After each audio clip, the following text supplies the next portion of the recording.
ঠিক আছে, হরে কৃষ্ণ, প্রণাম সবাইকে।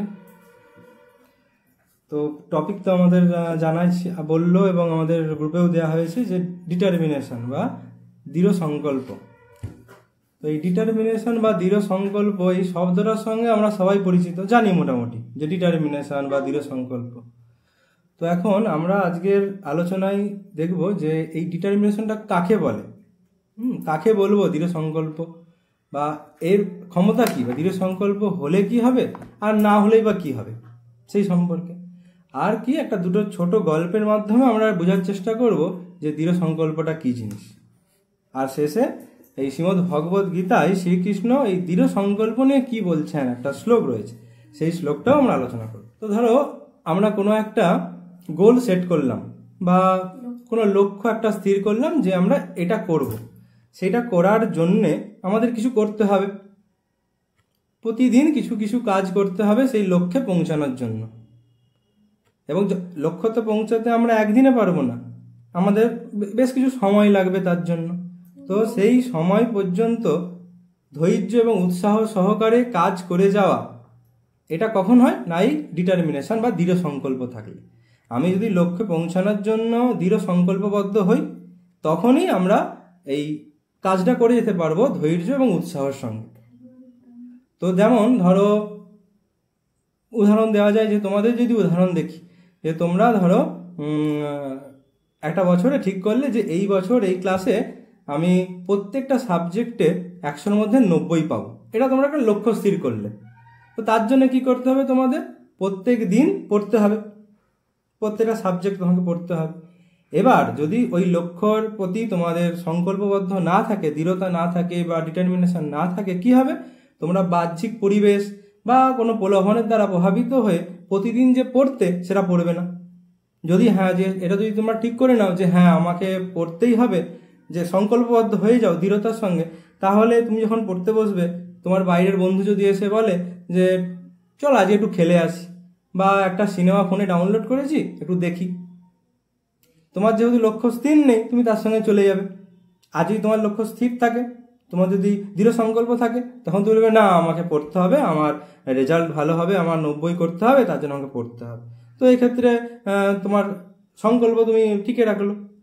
আর একটা উদাহরণ যদি দিই, এই যে আমাদের ধরো ক্লাস চলছে, যেদিন থেকে ক্লাস শুরু হয়েছে, যারা সংকল্পবদ্ধ যে আমাকে ভক্তিতে এগোনোর জন্য এই ক্লাসটা জরুরি রয়েছে, এখান থেকে আমি ভগবানের কিছু কথা শুনতে পাই, জপ করি, সবার সঙ্গে এই যে গান কীর্তন হয়, তারপরে ভগবদ্গীতার শ্লোক হয়, তো এরপর দিয়ে যারা দৃঢ় সংকল্পবদ্ধ তারা কিন্তু প্রতিদিনই আসে, কেউ ক্লাস মিস করবে না। হয়তো ওই সময়তে রবিবার এই 5টা থেকে 6টা হয়তো কেউ খেলতো, তার বন্ধুরা খেলার জন্য ডাকতে আসতে পারে, তখন তারা বলবে না আমরা এই ক্লাসটা করবো, এই রবিবার 5টা থেকে 6টায় ক্লাস থাকে। আর যার সেই সংকল্পবদ্ধ নেই, সে কি করবে, সে খেলতে চলে যাবে ওই সময়। আমরা দেখতে পেয়েছি এখানে যে 2 দিন 3 দিন ক্লাস করেছে, তারপরে আর আসছে না, তার মানে কি তাদের সংকল্পের অভাব রয়েছে, ডিটারমিনেশন নেই, তার ফলে তারা খেলতে চলে যায় এই ক্লাসটা ছেড়ে। তো এই রকম ভাবে আমরা দৃঢ় সংকল্প না যদি থাকে, আমরা লক্ষ্যে স্থির থাকতে পারবো না। আর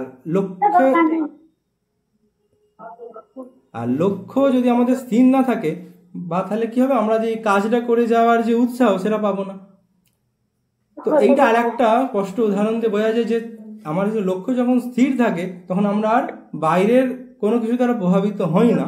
এটা একটা উদাহরণ যদি দেওয়া হয়, তুমি তোমার মায়ের সঙ্গে মেলায় গেছো, মায়াপুরে গেছো, সেখানে গৌর পূর্ণিমা বা এই রাস পূর্ণিমা, খুবই ভিড় সেখানে। তো সেই মেলায় তুমি তোমার মায়ের সঙ্গে গেছো এবং কোনোভাবে তুমি মায়ের হাতছাড়া হয়ে গেছো, হারিয়ে গেছো, তোমার মাকে আর খুঁজে পাচ্ছ না। তো এবং তুমি তোমার মাকে খুঁজছো, তোমার মাও তোমাকে খুঁজছে, এইভাবে অনেক খোঁজাখুঁজি করার পর তুমি এক জায়গায় অনেক দূরে দেখতে পেলে তোমার মা আছে, এবং পাশে অনেক লোক আছে, বিভিন্ন মেলা বসেছে, সেখানে বিভিন্ন খাওয়ার আইটেম, বিভিন্ন খেলনা এসবও রয়েছে। তো তুমি দূর থেকে তোমার মাকে দেখতে পেলে, বা মাও তোমাকে দেখতে পেয়ে কাছে ডাকছে, তখন তুমি কি করবে, তুমি তখন তোমার মায়ের দিকে যত দ্রুত বেগে যেতে চাইবে, যে আমি ছুটে চারিদিকে ভিড় ঠেলে আমি আমার মায়ের কাছে পৌঁছাই। তাহলে আমার লক্ষ্যটা এখানে কি, যে আমার মায়ের কাছে পৌঁছানো। আশেপাশে অনেক লোক আছে, অনেক খেলনার দোকান আছে, কিন্তু তোমার নজর ওই তোমার মায়ের দিকে। তখন ওই আশেপাশের যে খাবারের দোকান বা খেলনার দোকান সেগুলো দ্বারা তুমি প্রভাবিত হচ্ছে না। তো এটা কেন হচ্ছে না, তুমি লক্ষ্য স্থির রেখেছো। তো এটাকেই বলা হচ্ছে ডিটারমিনেশন বা দৃঢ় সংকল্প, যে লক্ষ্যে পৌঁছানোর জন্য আমি একনিষ্ঠ, একবার মন আমার স্থির, যেখানে আমি পৌঁছাবই। তো এবার এই এই বিষয়টা বা ডিটারমিনেশনটা বোঝার জন্য আমরা দুটো গল্প শুনব। সেই গল্পের মাধ্যমে আরো পরিষ্কারভাবে আমরা বুঝতে পারবো যে এটা কি, ডিটারমিনেশনটা কি এবং তার ফল কি। তো প্রথম গল্পটা একটা চড়ুই পাখির। তো একটা চড়ুই পাখি সে কি করতো, একটা সমুদ্রের তীরে একটা বাসা বেঁধেছে। বাসা বেঁধে সেখানে সে ডিম পেড়েছে। ডিম পেড়ে সেখানে সে ওই ডিমের তা দিত। পাখিরা সাধারণত ডিমের তাপ দেয়, তার ফলে ডিম থেকে একটা সময় তার পাখি বেরিয়ে আসে, বাচ্চা। তো সে ওই সমুদ্রের তীরে বাসা করে সেখানে ডিম পেড়ে সেখানে তা দিচ্ছিল, খুবই আনন্দে ছিল। সে মনে মনে ভাবতো যে একদিন আমার এই ডিম থেকে বাচ্চা আসবে, বাচ্চা এসে তাদেরকে নিয়ে আমি খেলবো, তাদেরকে উড়া শেখাবো, তাদের সঙ্গে আনন্দ করবো, এরকম ভাবতো, ভেবে সে তা দিতে থাকতো। তো একদিন খুবই আনন্দে সে কাটাতো এইভাবে দিন। তো একদিন একটা খুবই খারাপ ঘটনা ঘটলো। কি হলো না, সমুদ্রের ঢেউ আসলো, এসে তার ওই পাখির বাসা সমেত তার ডিমগুলোকে ভাসিয়ে নিয়ে চলে গেল। তাহলে এবার তখন চড়ুই পাখি খুবই দুঃখিত হলো, মর্মাহত হলো। স্বাভাবিক, তার ডিম বাসা সব সমুদ্র নিয়ে চলে গেল। তখন সে সমুদ্রের কাছে গিয়ে অত্যন্ত বিনম্রভাবে অনুরোধ করে সমুদ্রকে বলল তার ডিমগুলো ফিরিয়ে দেওয়ার জন্য। কিন্তু সমুদ্র তার কথা কোনো কানি দিল না। কেন না, সমুদ্র তো অনেক বড় আর চড়ুই পাখিটা একদম ছোট। তার কথা আর কি কানে দেবে। সাধারণত এরকম হয়, ছোটদের যারা বলে বড়রা অনেক সময় শুনতে চায়, কান দেয় না, বাচ্চা কি বলছে। তো এরকম সমুদ্র সেই চড়ুই পাখির নিবেদন কিছুই গ্রহণ করলো না, কোনো সাড়াই দিল না। চড়ুই পাখি তবুও নিবেদন করে রাখলো যে আমার ডিমগুলো ফিরিয়ে দাও, অনুরোধ করলো সমুদ্রকে, কিন্তু কিছুই কোনো সাড়া দিল না। তখন যখন অনেক অনুরোধের পরেও সেই ডিমগুলো ফিরিয়ে দিল না, তখন সে প্রতিজ্ঞা নিল। কি নিল না, বলছে হে সমুদ্র, তুমি যদি আমার ডিমগুলোকে ফিরিয়ে না দাও, আমি প্রতিজ্ঞা করছি আমি তোমার এই সমস্ত জল শুষে নেব, নিয়ে আমার ডিমগুলোকে বাইরে বার করে নেব। তো এটা কখনোই সম্ভব নয় নাকি, একটা সমুদ্রের কত জল, আর সে একটা চড়ুই পাখি ছোট্ট, কিভাবে সে সমস্ত জল শুষে নেবে। তবুও এই কথা, এই যে বললো প্রতিজ্ঞা, এতেও সমুদ্র কিছু বললো না, মানে জানে তো এ পারবে না। তবুও সে এতটাই সংকল্পবদ্ধ ছিল, সেই চড়ুই পাখি সেই কাজটা করতে লাগলো। ওই একটু করে ঠোঁটে করে জল নেয়, নিয়ে গিয়ে একটু বাইরে ফেলে দিয়ে আসে, একটু করে জল নিচ্ছে, বাইরে ফেলে দিয়ে আসে। তো এইভাবেই চলছে। এই কার্যকলাপ দেখে অনেকেই হাসাহাসি করলো যে এটা তো বৃথাশ্রম, এইভাবে কি সমুদ্রের জল শুকাবে কোনোদিন। তো এই নিয়ে ব্যঙ্গ করলো চড়ুই পাখিকে, অনেকে হাসাহাসি করলো, অনেকে বারণও করলো এইভাবে তুমি করো না। কিন্তু চড়ুই পাখি তার সেই সংকল্পে স্থির। সে যে সংকল্প করেছে তার ডিমগুলোকে বাইরে বার করবে, তার জন্য জলটা শুকাবে, তার জন্য সে সেই সিদ্ধান্তে স্থির রইল, কারো কিছুর দ্বারা সে প্রভাবিত হলো না। এইভাবে সে করতে লাগলো। আর এই সমস্ত কথা আশ্চর্যজনক বা এরকম কথা বিভিন্ন জায়গায় বিভিন্ন লোকের মাধ্যমে চারিদিকে ছড়িয়ে পড়ে। তো সেটাই হলো চড়ুই পাখির এই ঘটনা বিভিন্ন জায়গায় ছড়াতে লাগলো। সবাই বলাবলি করছে যে এইখানে একটা চড়ুই পাখি, সে সমুদ্রের জল শুকানোর পরিকল্পনা করেছে। তো এরকম 1 কান 2 কান হতে হতে কার কাছে গেল, গরুড় দেবের কাছে। গরুড় দেব হচ্ছে পাখিদের রাজা, আর কি না হচ্ছে বিষ্ণুর বাহন। সেই গরুড় দেব যখন শুনলো যে তার একটা বোন, পাখিদের যেহেতু রাজা, তার সেই বোন কি করছে না, এই সমুদ্রকে শুষার চেষ্টা করছে। কেন না, যেহেতু তার ডিম সেই সমুদ্র নিয়ে চলে গেছে। তো এইভাবে যখন গরুড়দেব জানতে পারলো এবং এই চড়ুই পাখির দুঃখের কথা, তখন সে সেই চড়ুই পাখির ঘটনাটা দেখতে নিজে সেই স্থানে উপস্থিত হল, গিয়ে দেখি যে কি হচ্ছে, যে ঘটনাটা আমি শুনেছি সেটা সত্যি না মিথ্যে। তো গরুড়দেব সেই স্থানে উপস্থিত হয়ে দেখলো, হ্যাঁ সত্যি একটা চড়ুই পাখি একটু জল নিচ্ছে আর বাইরে ফেলে দিচ্ছে সমুদ্রকে শোষানোর চেষ্টা করছে। তখন সে গিয়ে চড়ুই পাখিকে জিজ্ঞেস করলো কি ব্যাপার। তখন সে ঘটনাটা বললো যে এই হয়েছে, আমি এই প্রতিজ্ঞা নিয়েছি।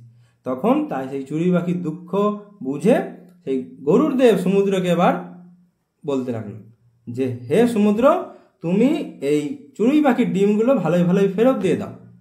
না যদি ফেরত দাও, এই চড়ুই পাখি যে প্রতিজ্ঞা করেছে তোমাকে শুষে নেওয়ার, এই কাজটা আমি করব। এবার সমুদ্র একটু ভয় পেল। কেন না, চড়ুই পাখির পক্ষে ওই জলটা শুষে নেওয়া খুবই অসম্ভব, কিন্তু গরুর দেব চাইলে এক নিমেষেই করে দিতে পারে, কারণ তার তো অনেক শক্তি আমরা জানি। গরুর দেব বিষ্ণুর বাহন, আবার পাখিদের রাজা, সে যদি চায় ওই জলটাকে শুষে নিতে পারে। এবার সমুদ্র ভয় পেয়ে ওই চড়ুই পাখির ডিমগুলোকে ফেরত দিল। তো এবার সেই ডিমগুলো ফেরত পেয়ে চড়ুই পাখি খুব আনন্দিত হলো, ধন্যবাদ জানালো গরুর দেবকে। তাহলে তার যে সংকল্প নিয়েছিল চড়ুই পাখি যে তার ডিমগুলো উদ্ধার করবে, তাতে সে সফল হলো। যদিও কাজটা ছিল অসম্ভব, তবুও তার এই দৃঢ় সংকল্প আর এই ডিটারমিনেশনের জন্য সে সফল হলো। আর যখন এরকম হলো, তখন কি করলো না, ভগবানের উচ্চতর শক্তি আমাদের সাহায্য করলো। মানে তাকে চড়ুই পাখিকে ভগবানের প্রতিনিধি সেই গরুর দেব সাহায্য করলো।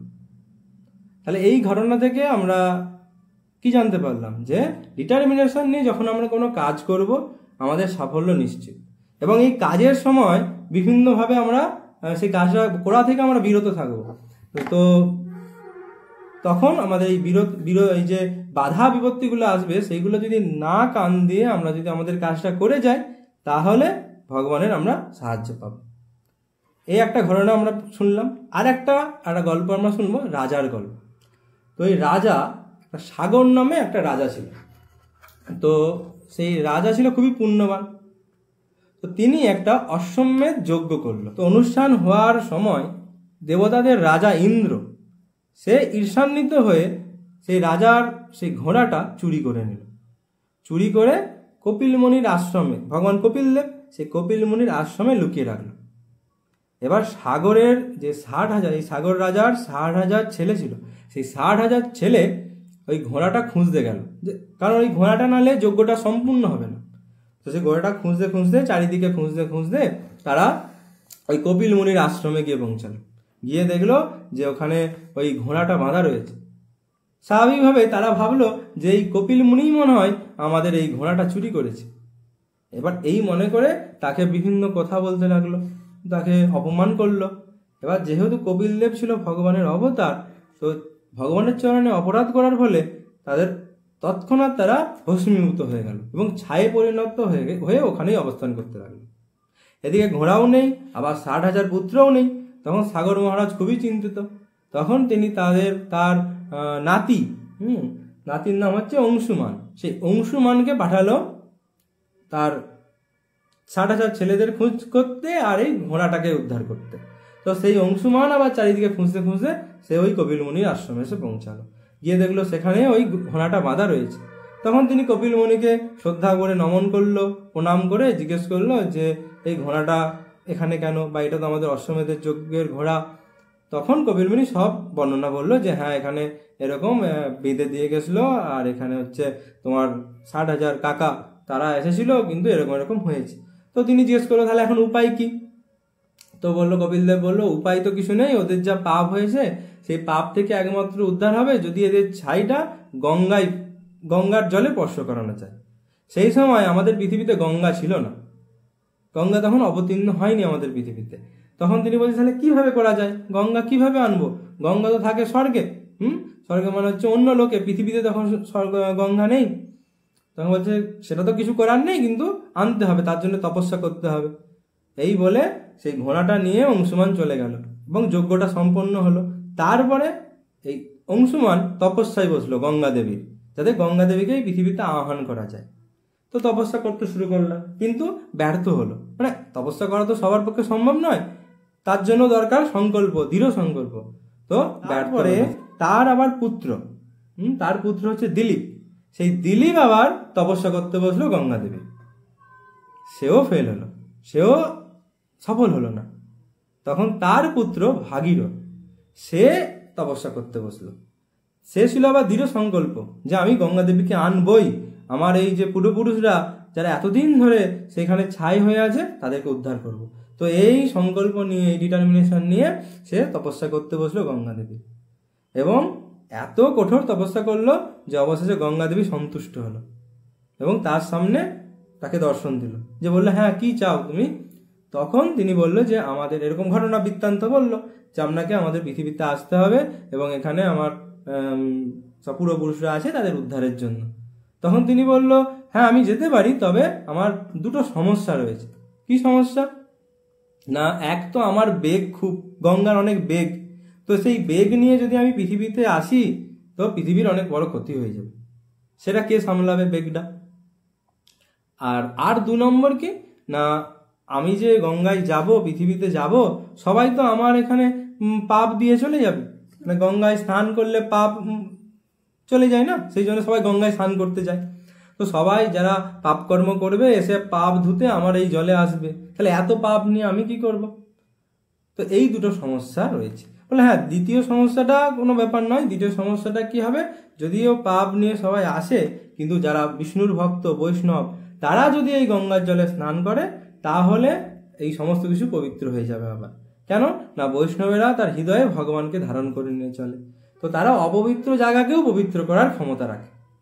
তো দ্বিতীয় সমস্যাটার সমাধান হয়ে গেল, কিন্তু প্রথম সমস্যাটা যেটা খুব বেগ, সেটাকে কে ধারণ করবে, এইটা সমস্যার একটা রয়েছে।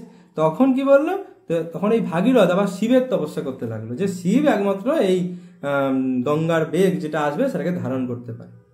তো তিনি আবার শিবের তপস্যা করতে লাগলো, শিবকে সন্তুষ্ট করালো। শিব বললো হ্যাঁ ঠিক আছে, আমি গঙ্গার এই বেগটাকে ধারণ করবো। শিব তখন তার জটায় গঙ্গা দেবীকে ধারণ করলো, তারপরে তার একটু জটা খুলে সেখান থেকে গঙ্গা দেবীকে প্রবাহিত করলো, এবং সেই গঙ্গা দেবী তখন ভাগীরথের সঙ্গে সঙ্গে এই পৃথিবীতে আসলো। ভাগীরথ যেদিকে যেদিকে যায় গঙ্গাও তার পেছনে পেছনে আসে। এইভাবে সে কপিল মুনির আশ্রমে, যেখানে তার পূর্বপুরুষরা ওই ছাই হয়ে রয়েছে, সেখানে আসে। তারপরে সেই গঙ্গা দেবীর স্পর্শে সেই ছাইগুলো মুক্তি লাভ করলো। তাহলে এইভাবে ভাগীরথ তার দৃঢ় প্রতিজ্ঞার মাধ্যমে, দৃঢ় ডিটারমিনেশনের মাধ্যমে কি করলো, গঙ্গা দেবী যেটা এই পৃথিবীতে ছিল না তাকে এই পৃথিবীতে আনলো। তাহলে এই দুটো গল্পের মাধ্যমে আমরা কি শিখলাম না, এই ডিটারমিনেশনের ক্ষমতা, দৃঢ় সংকল্প হয়ে যখন আমরা কাজ করি সেটা তখন কখনোই বিফল যায় না, সফল হয়। কেন হয় না, ওই লক্ষ্যটা আমাদের স্থির থাকে, তার জন্য কি হয়, আমরা সেই অনুযায়ী সেটা করবার জন্য যা যা প্রতিকূল সেইটা আমরা বর্জন করি, আর যা যা আমাদের অনুকূলে সেই কাজটা করার জন্য আমরা সেটা গ্রহণ করি। তার ফলে আমাদের লক্ষ্যে আমরা ঠিক পৌঁছে যাই। ঠিক আছে, যে এই দৃঢ় সংকল্প বা এই ডিটারমিনেশনটা অন্যকে খারাপ কাজেও ব্যবহার করতে পারে, তাই না। যেমন ধরো কেউ যদি ঠিক করে যে আমি চুরি করবই, যেভাবেই হোক, তার একটা লক্ষ্য চুরি করে, তো সেই গুণটাকে কাজে লাগিয়ে খারাপ কাজ করবে কি না।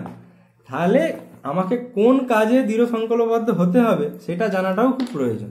তার জন্য কি করতে হবে, তার জন্য একমাত্র সাধুগুরু বৈষ্ণবদের সান্নিধ্যে থাকতে হবে।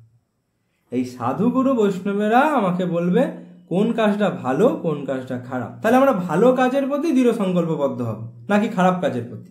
তাহলে আমরা যদি এই শাস্ত্রীয় শিক্ষার মাধ্যমে যদি আমরা বুদ্ধিমান হই, তাহলে আমরা বুঝতে পারবো কোনটা ভালো কাজ আর কোনটা খারাপ কাজ। তাহলে ভালো কাজের প্রতি আমরা আমাদের এই গুণটা, যেটা এই দৃঢ় সংকল্পের গুণ, এটা কাজে লাগাবো, তার ফলে আমরা সাফল্য পাবো। কেমন, সবাই বুদ্ধিমান, তাই সবাই বুঝে গেছে। তো এবার তাহলে মনোযোগের পরীক্ষা করার জন্য যে কে কতটা মনোযোগ দিয়ে শুনেছি, তার জন্যে একটা ছোট্ট পরীক্ষা রয়েছে, মানে আমাদের তরফ থেকে কিছু প্রশ্ন, যাতে বোঝা যাবে যে কে কতটা বুঝল। তো এবার এই যে আমরা দুটো গল্প বললাম ডিটারমিনেশনটাকে বোঝানোর জন্য, তো তোমাদের মাথায় এমন কোনো ঘটনা বা দৃষ্টান্ত রয়েছে কি যেখানে কেউ এই দৃঢ় সংকল্পবদ্ধ হয়েছে এবং সফল হয়েছে সেই কাজে? কোনো শাস্ত্র থেকে কোনো উদাহরণ বলতে পারো, বা কারো দেখা কিছু। যেমন যদি আমরা দেখি ধ্রুব দৃঢ় সংকল্প করে ভগবানকে পেয়েছিলেন। বল, তো সে এই যে ধ্রুব মহারাজ, তিনি দৃঢ় সংকল্পবদ্ধ ছিল যে ভগবানকে পাবো, তো তার জন্য তিনি তপস্যা করেছেন সেইভাবে। এবার যদি না থাকতো তাহলে সেটা পেতো না। এই একটা উদাহরণ হলো। আর এরকম উদাহরণ কারো মাথায় আসছে? প্রহ্লাদ মহারাজ। আর আচ্ছা, একটা উদাহরণ তো আমাদের সামনে রয়েছে, শিল প্রভুপাদ। শিল প্রভুপাদ দৃঢ় সংকল্পবদ্ধ ছিল যে আমি কৃষ্ণ ভক্তির প্রচার সমস্ত বিদেশে বা সমস্ত পৃথিবীতে করব। এই সংকল্প নিয়ে তিনি, তার কাছে আর কিছুই ছিল না, এই সংকল্প ছিল যে হ্যাঁ কৃষ্ণকে আমি প্রতিষ্ঠা করব ভাই। তো সেই সংকল্পবদ্ধ নিয়ে তিনি গেছেন এবং তার ফলে কি হয়েছে, ভগবান তাকে সাহায্য করেছেন। আমাদের যদি যোগ্যতা নাও থাকে, আমরা যদি দৃঢ় সংকল্পবদ্ধ নিয়ে কোনো কাজে নামি, তাহলে ভগবান আমাদের সেক্ষেত্রে সাহায্য করেন সব ক্ষেত্রে। একটা বহুবাদের উদাহরণ হলো। আর এরকম আর কারো। দ্বিতীয় প্রশ্ন আমরা করি। দ্বিতীয় প্রশ্ন হচ্ছে পাখিদের রাজাকে বলা হলো? আচ্ছা, গরুরদেব। কে বলে দিয়েছে গরুরদেব? হাত তুলছে, বলবো নাম বলবো তো, তারপরে হাত তুলবে, তারপরে যাকে বলতে বলবে সে বলবে। আচ্ছা ঠিক আছে। আচ্ছা পরের কোশ্চেন করছি। পরের কোশ্চেন, সাগর রাজা। আচ্ছা গরুরদেব কার বাহন? আবার বলে বলবে না কেউ, নাম বললে তারপরে বলতে হবে। যাকে শুধু নামে সে বলবে, ঠিক আছে? নাহলে তো একজন অনেক উত্তর দিয়ে দেবে আর বাদ বাকি বলতে পারবে। কে বললো? কৃষ্ণের। কৃষ্ণের কে বললো? কৃষ্ণের বাহন। আচ্ছা ঠিক আছে। তারপরের প্রশ্ন, এই যে কোন রাজার কথা বলা হলো অশ্বমেধ যজ্ঞ করেছিল? কোন রাজা বলো, নাম বলো। কোন রাজা? আচ্ছা পুণ্যরীতি হাত তুলেছে, বলো। পুণ্যরীতি বলো। হ্যাঁ জোরে বলো। সাগর রাজা। হরি বল। ঠিক আছে, হ্যাঁ ঠিক আছে, শুনতে পেয়েছি। ভালো। ইন্দ্র যে এই অশ্বমেধ যজ্ঞের ঘোড়াটা চুরি করলো, চুরি করার পর কোথায় লুকিয়ে রাখলো? হাত তোলো। হাত তোলো। আচ্ছা এই হ্যাঁ বলো নামটা। দেবজ্যোতি। দেবজ্যোতি। দেবজ্যোতি বলো। দেবজ্যোতি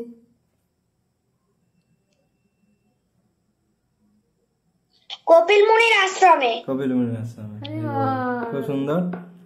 আচ্ছা এবার পরের জন। যখন চুরি করে নিল ঘোড়াটা, সাগর রাজা তার কটা ছেলেকে পাঠিয়েছিল? সাগর রাজার কটা ছেলে গেছিল খুঁজতে? যাদের হয়ে গেছে বাদ দাও, কার হয়নি কি হাত, এই হাত তুলেছে প্রিয়ম বলো। প্রিয়ম বলো, বড় করে হাত তুলেছে। প্রিয়ম বলো। 60,000। 60,000 না 50? 50 না 60? 60। কে বলে দিল? হ্যাঁ শুনতে পেলাম, দিলাম মনে হলো 60 তো কনফার্ম তো। আচ্ছা ঠিক আছে, ঠিক আছে। 60,000। ঠিক আছে, হরি বল।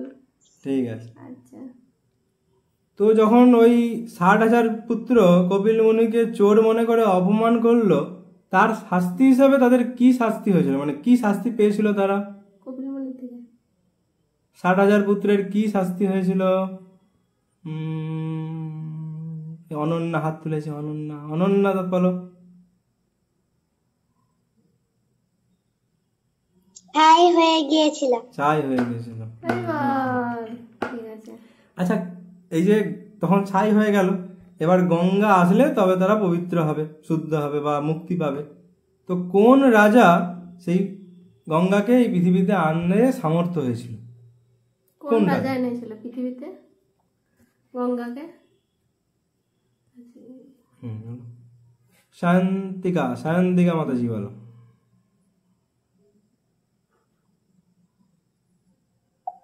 ভাগীরথ।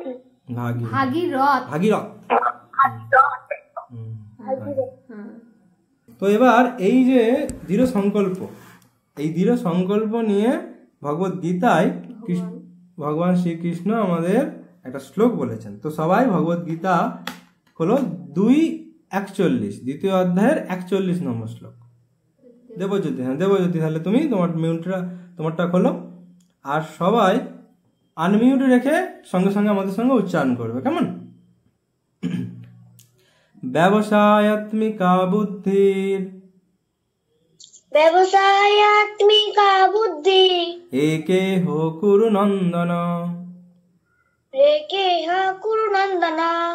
বহু শাখা হি অনন্তশ্চ বুদ্ধয় অব্যবসায়িনাম। অনুবাদটা একবার পড়ে দাও তো দেখি, অনুবাদটা পড়ে দাও। যারা এই পথ অবলম্বন করেছে তাদের নিশ্চয়াত্মিকা বুদ্ধি একনিষ্ঠ। হে গুরুনন্দন, অস্থির চিত্ত সকাম ব্যক্তিদের বুদ্ধি বহু শাখা বিশিষ্ট ও বহুমুখী। তাহলে আমরা যা আলোচনা করলাম যে যখন বুদ্ধি স্থির থাকবে, মানে একটা লক্ষ্যে আমার যখন স্থির থাকবে তখন আমরা ওই দিকে এগিয়ে যেতে পারবো। আর যদি আমাদের চিত্ত স্থির না থাকে তাহলে কি হবে? বহু শাখা, বিভিন্ন দিকে আমাদের চিত্তটা ধাবিত হবে। এবং সেটা কখন হবে সেটা এই শ্লোকে বলছে। এই যে বলেছে কি এই পথ অবলম্বন করেছে যারা, কোন পথ না, এখানে ভক্তির পথের কথা বলা হয়েছে। যারা ভক্ত, যারা কৃষ্ণ ভক্তি অনুশীলন করছে, যারা হরে কৃষ্ণ মহামন্ত্র জপ করছে, তাদের বুদ্ধি হচ্ছে একদিকে স্থির, তাদের একটাই লক্ষ্য। আর যারা এরকম করছে না, যারা ভগবানের সঙ্গে যুক্ত নয়, তাদের বুদ্ধি বহু শাখা বিশিষ্ট, চারিদিকে বলছে। একটা বলছে এটা করব, আবার কিছুক্ষণ পরে তারা বলছে ওইটা করব, এরকম এরকম বিভিন্নভাবে তারা বিক্ষিপ্ত তাদের বুদ্ধিটা। তো এখানে এই শ্লোকের মাধ্যমেও আমরা দেখতে পাচ্ছি যে ওই বুদ্ধি একনিষ্ঠতা হলে তবেই আমরা সফলতা লাভ করতে পারবো। ঠিক আছে, তো এই শ্লোকটা তাহলে পরের শ্লোকের মুখস্থ করে রাখা আমাদের জরুরি। যে এই শ্লোকটা আমাদের কি শেখাচ্ছে না, এই ডিটারমিনেশনের ক্ষমতা। ঠিক আছে, আচ্ছা ঠিক আছে। তো প্রতিদিন শ্লোক পড়া হয়, গল্প করা হয়, তো আজকে একটা মজাদার জিনিস শিখি। ঠিক আছে, তো আমি কিছু অভিনয় করে দেখাবো। হ্যাঁ, তোমাদেরকে গেস করে বলতে হবে যে ওটা মানে যেটা দেখাচ্ছি সেটা কে। ঠিক আছে, হাত তুলে বলবে না কিন্তু আগে থেকে কেউ। হ্যাঁ, হাত তুলবে, যাকে বলতে বলা হবে সে বলবে। হ্যাঁ, ঠিক আছে। আচ্ছা চলো আমি দেখাতে স্টার্ট করি। হ্যাঁ,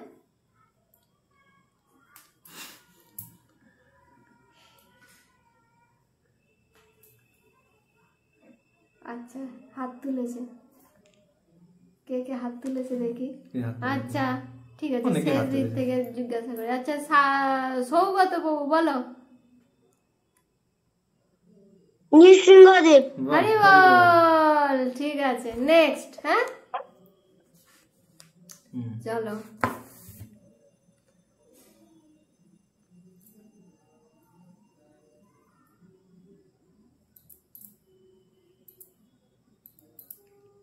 কঠিন আছে এটা।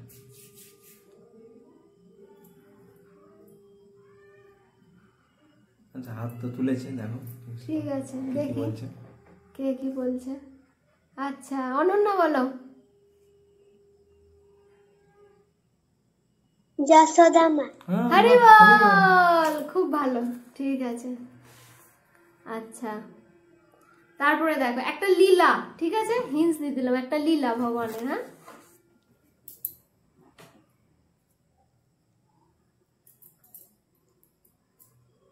কে?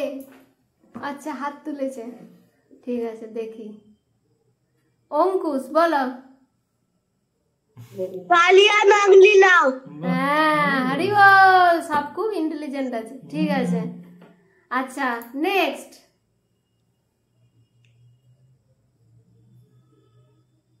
তিনজন।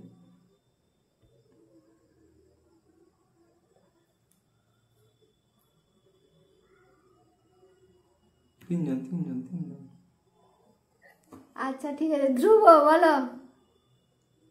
জগন্নাথ। হরি বল, ঠিক আছে। আচ্ছা নেক্সট। ঠিক আছে, এবার এটা মন দিয়ে দেখবে। হ্যাঁ, মন দিয়ে। হ্যাঁ, এটা একটু কঠিন আছে। ঠিক আছে,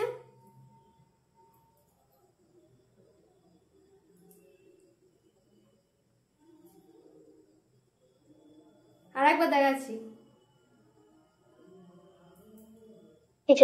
হ্যাঁ, কেউ বলবেন না প্লিজ।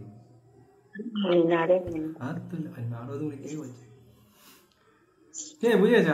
জিজ্ঞেস করো। আচ্ছা কে কে দেখি। আচ্ছা সুমিত বলো।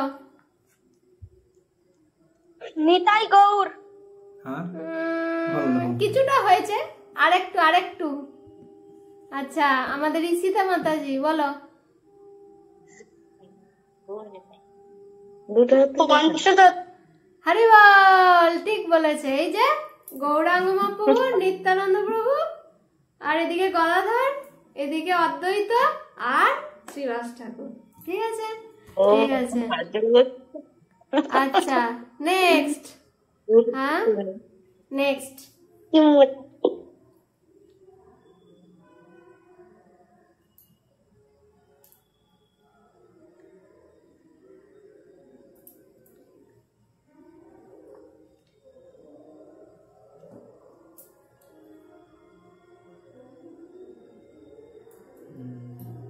বুঝতে পারছি না, আর একবার বলতে হবে।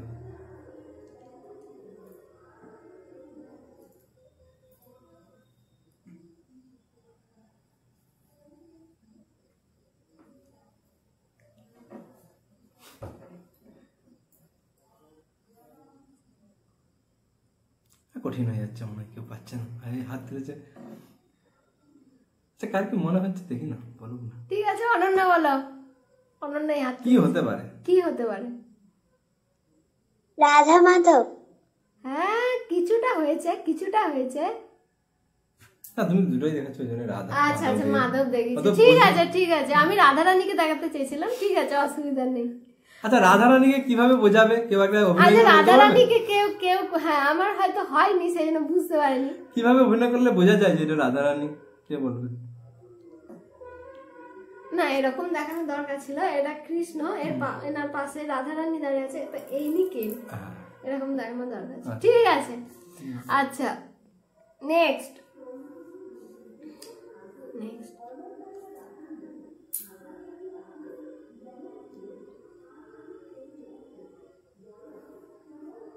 হাত তুলেছে, হাত তুলেছে, বুঝে গেছি। যারা বুঝে তাদের ধরো। ঠিক আছে, কি নাম? অরিত্রিকা, তাই তো? ঠিক আছে, বলো। হ্যাঁ, হরি বল, ঠিক আছে। এবারে আর একটা নেক্সট। হ্যাঁ, বলো। অরিতা। অরিতা। অরিতা। আরেকজন অরিত্রিকা আছে না, ওই জন্য আমি অরিত্রিকা বলে ফেলেছি। হ্যাঁ, আচ্ছা, ঠিক আছে, নেক্সট। হ্যাঁ, একটা লীলা। হ্যাঁ, ভগবানের লীলা।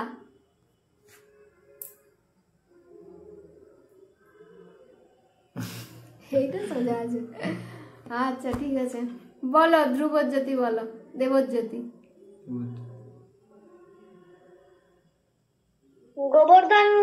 গোবর্ধন পর্বত ধারণ। হ্যাঁ, হরি বল, ঠিক আছে। এটা তোমাদের ভালো লাগছে? হ্যাঁ, তো এটা আরেকটু ইন্টারেস্টিং হবে যদি এবার অন্যরা কেউ অ্যাক্টিং করে আর সবাই বলে। হ্যাঁ, কিন্তু পারবে তোমরা? আমি নাম লিখে দেবো, তোমাদেরকে অ্যাক্টিং করে নেক্সট দিন ক্লাস হবে। হ্যাঁ, ঠিক আছে, নেক্সট ক্লাসে হবে। আমি তোমাদেরকে পার্সোনাল মেসেজ করে দেবো, সেটা তুমি শুধু দেখতে পাবে। যাকে মেসেজ করবো তাকেই দেখতে হবে, সেই দেখতে পাবে। হ্যাঁ, সেইটা নিয়ে তোমাকে অভিনয় করে অন্যদের দেখাতে হবে, অন্যরা তোমার অভিনয় দেখে বলবে সেটা কি। ঠিক আছে, ঠিক আছে, চেষ্টা করতে হবে। ঠিক আছে। আজকে যারা বলতে পারলে না তারা দুঃখ করো না, পরের দিন আবার হবে। হ্যাঁ, ঠিক আছে। তা আমরা কিছু কিছু দিন এরকম করে একটু আনন্দ করব। ঠিক আছে, চলো আজকে তাহলে এখানেই রাখি। বাঞ্ছা কল্পতরু ভস্য কৃপা সিন্ধুভ্যেব চ পতিতানাং পাবনেভ্যো বৈষ্ণবেভ্যো নমো নমঃ। আনন্দকোটি বৈষ্ণব ভক্তবৃন্দ কি জয়, জগৎগুরু শ্রীল প্রভুপাদ কি জয়। ঠিক আছে, তোমরা ভালো থেকো। নেক্সট রবিবার আবার দেখা হবে। হরে কৃষ্ণ।